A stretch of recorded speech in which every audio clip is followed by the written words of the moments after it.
मतांनी आघाडीवर आहेत, तिरंगी लढत आहेत, वानखेडे आहेत महाविकास आघाडीचे, त्याचबरोबर दिनेश भूब आहेत प्रहार संघटनेचे आणि महायुतीकडून नवनीत राणा आहेत। अनिल देसाई यांनी 36,000 मतांचा या ठिकाणी आघाडी घेतलेली आहे आणि त्यानंतर आतापासूनच या ठिकाणी विजय साजरा केला जातोय।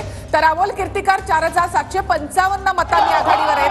उत्तर पश्चिम मधून अमोल कीर्तिकर आघाडीवर। हम तुम्हारे साथ हैं, उद्धव साहब आगे बढ़ो, हम तुम्हारे साथ हैं। खरं तर काटेकी टक्कर होती आणि त्या तुम्ही आता आघाडीवर आहात।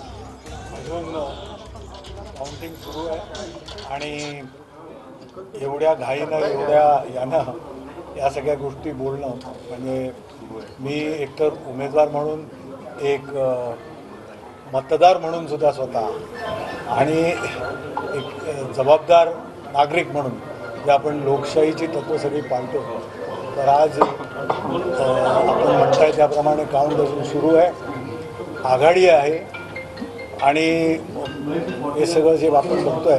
पण महाराष्ट्रामध्ये एवढं नक्की आणि देशामध्ये सुद्धा की जे सांगितलं जात होतं, जे एक दाखवण्याचा प्रयत्न केला जात होता तशा प्रकारचं नक्कीच वातावरण नव्हतं। लोक या देशातील नागरिक यांनी सुजाणपणे एका महत्त्वाच्या गोष्टीकडे महत्त्वाच्या विषयांकडे ज्या गोष्टींची त्यांना जाणीव होती की खरोखर लोकशाही ही नांदली पाहिजे, लोकशाही सशक्त राहिली पाहिजे, त्या प्रकारचं मतदान झालेलं दिसतंय।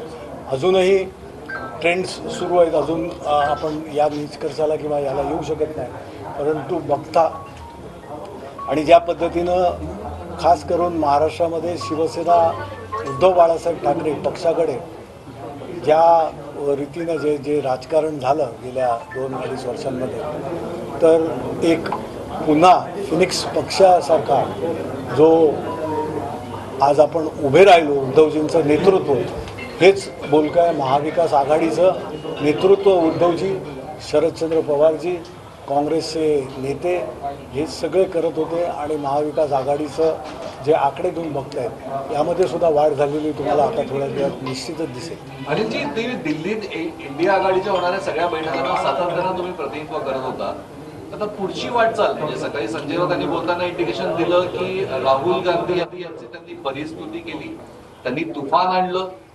कोणत्या पंतप्रधान पदाचा चेहरा म्हणून इंडिया आघाडी बघते? सर्व इंडिया आघाडीच्या घटक पक्षांचे जे शीर्ष नेतृत्व ते या बाबतीमध्ये लगेच बसतील आणि चांगला निर्णय देशाच्या हिताचा, लोकशाही सुदृढ आणि लोकशाही सशक्त करण्याचा निर्णय होईल। पण जर इंडिया आघाडी सत्तेत आली तर पंतप्रधान पदाचे दावे